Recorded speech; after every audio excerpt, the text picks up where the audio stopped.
Que você tenha uma semana abençoada na presença de Deus. Que Ele te dê o orvalho do céu e a riqueza da terra.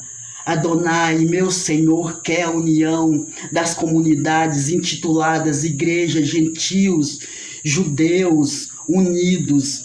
E assim diz: ó quão bom é, quão suave é que os irmãos habitem em união. E como é o óleo precioso sobre a cabeça, que desce sobre a barba de Arão, e que desce a orla das suas vestes. Como o orvalho de Hermon, e como que desce sobre os montes de Sião.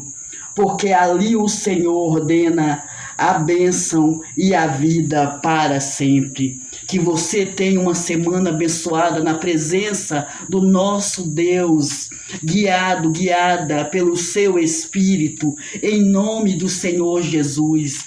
Amém?